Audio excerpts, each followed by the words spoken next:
غزوہ ہند ایک ایسا موضوع ہے جو نبی کریم کی زبان مبارک سے نکلے ہوئے ان الفاظ پر مبنی ہے جن میں مستقبل کے ایک عظیم الشان مرکے کی خبر دی گئی۔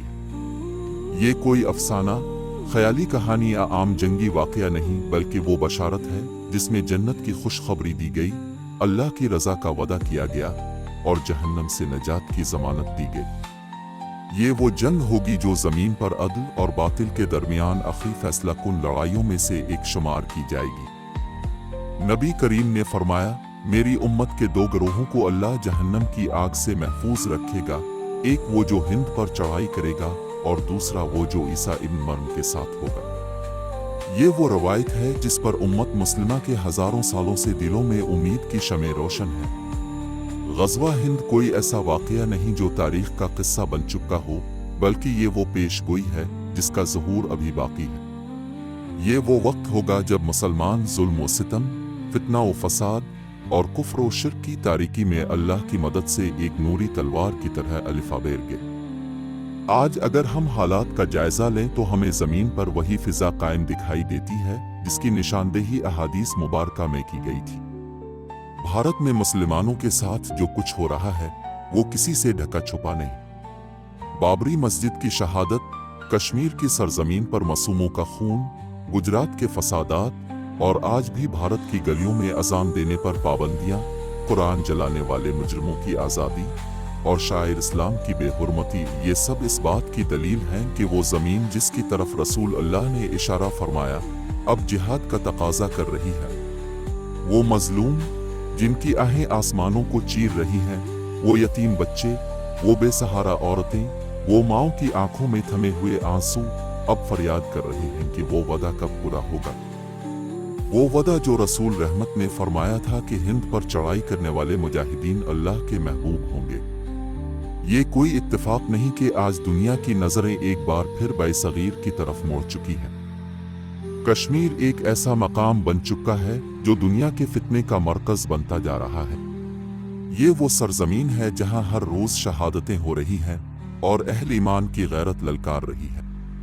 پاکستان جو لا الہ الا اللہ کے نام پر وجود میں آیا، وہ قوم جسے کلمے کی بنیاد پر دنیا سے کاٹ کر ایک علیحدہ تشخص دیا گیا، اس کی افواج، اس کی قوم، اس کا جذبہ اور اس کی روح سب اس غزوے کے مرکز کا اشارہ دے رہے۔ کیا یہ محض اتفاق ہے کہ دنیا کی سب سے بڑی اسلامی فوج اسی سرزمین پر ہے؟ کیا یہ بھی اتفاق ہے کہ بھارت اور پاکستان کے درمیان سب سے بڑا تنازع کشمیر ہے؟ یہ سب اس وعدے کی تیاری ہے جو نبی آخر الزماں نے اپنی امت کو دیا تھا۔ غزوہ ہند میں شریک ہونے والوں کے بارے میں روایت ہے کہ وہ جب ہند میں فتح حاصل کریں گے تو وہاں کے بادشاہوں کو زنجیروں میں باندھ کر لائیں گے۔ اللہ ان کے تمام گناہ معاف فرما دے گا، پھر وہ شام کی طرف لوٹیں گے اور بیت المقدس میں حضرت عیسیٰ علیہ السلام کے ساتھ شامل ہوں گے۔ یہ وہی لشکر ہوگا جو دجال سے مقابلہ کرے گا، جو زمین پر آخری نورانی جدوجہد کا حصہ بنے گا۔ اس غزوے کا روحانی پہلو نہایت اہم ہے۔ یہ صرف میدان جنگ کی بات نہیں بلکہ دل کی طہارت، نیت کی صداقت اور اللہ پر کامل بھروسے کا امتحان ہوگا۔ ان مجاہدین کے ہتھیار صرف تلواریں یا بندوقیں نہیں ہوں گی بلکہ ان کا اصل اسلحہ ان کا ایمان ہوگا، ان کی راتوں کی دعائیں ہوں گی، ان کا سجدوں میں گڑ گڑانا ہوگا، ان کے دلوں میں چھپی ہوئی عاجزی اور اخلاص ہوگا۔ یہ غزوہ اس وقت برپا ہوگا جب دنیا سمجھ رہی ہوگی کہ اسلام کمزور ہو چکا ہے، لیکن وہ لمحہ جب ظالم اپنی طاقت پر غرور کرے گا، اللہ کی مدد آسمانوں سے آترے گی۔ وہ مجاہدین جنہیں دنیا نظر انداز کر رہی ہوگی، وہی اسلام کے علمبردار بن کر الفابیر گے۔ ان کی آنکھوں میں آنسو ہوں گے مگر دلوں میں فولاد کی سی قوت ہوگی۔ ان کی زبانوں پر اللہ کا نام ہوگا اور ان کے دل اللہ کی رضا کے لیے دھڑک رہے ہوں گے۔ وہ دنیا کی محبت چھوڑ چکے ہوں گے، ان کے لیے جنت سے بڑی کوئی چیز نہ ہوگی۔ وہ ماں باپ، بیوی بچے، مال و دولت، سب کچھ اللہ کی راہ میں قربان کرنے والے ہوں گے۔ آج اگر ہم اس غزوے کا حصہ بننا چاہتے ہیں تو ہمیں سب سے پہلے اپنے نفس سے لڑنا ہوگا۔ جہاد صرف میدان میں تلوار اٹھانے کا نام نہیں، بلکہ دل کی دنیا کو صاف کرنے، نفس کو پاک کرنے اور اللہ سے ربط قائم کرنے کا نام ہے۔ غزوہ ہند میں وہی شامل ہو سکے گا جس نے اپنی نیت کو دنیا کی آلائشوں سے پاک کر لیا ہو، جو صرف اللہ کی رضا چاہتا ہو، جس کی آنکھیں روتی ہوں اور دل خوف خدا سے کانپتا ہو۔ یہ وہ جنگ ہوگی جو صرف بہادری سے نہیں بلکہ تقوی سے جیتی جائے گی۔ اس دنیا میں جہاں ہر طرف فتنوں کی الغار ہے، مسلمانوں کو بیدار ہونے کی ضرورت ہے۔ آج وقت آ گیا ہے کہ ہم اپنی تاریخ کو پہچانیں، اپنے اصل کو جانیں اور اس عظیم وعدے کے لیے خود کو تیار کریں۔ ہمارے دشمن ہمیں تقسیم کرنا چاہتے ہیں، ہمارے عقیدے پر حملے ہو رہے ہیں، ہمارے بچوں کو گمراہی کی طرف مائل کیا جا رہا ہے۔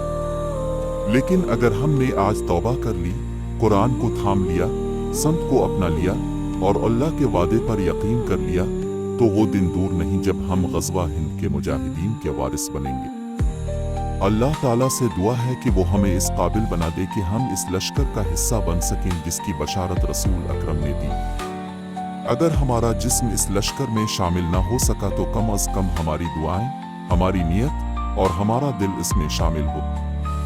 اگر ہماری نسلیں اس غزوے کا حصہ بنے تو ان کی تربیت ایسی ہو کہ وہ غیرت، تقوی اور ایمان سے سرشار ہو۔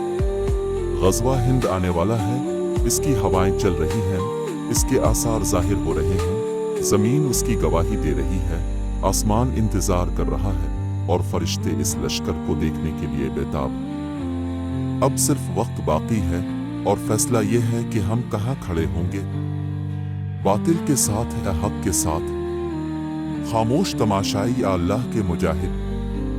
اللہ ہمیں وہ بنائے جو اس کے دین کے لیے اور اسی کے دین کے لیے مرے۔ آمین۔ اگر ویڈیو اچھی لگے تو شیئر لازمی کرنا۔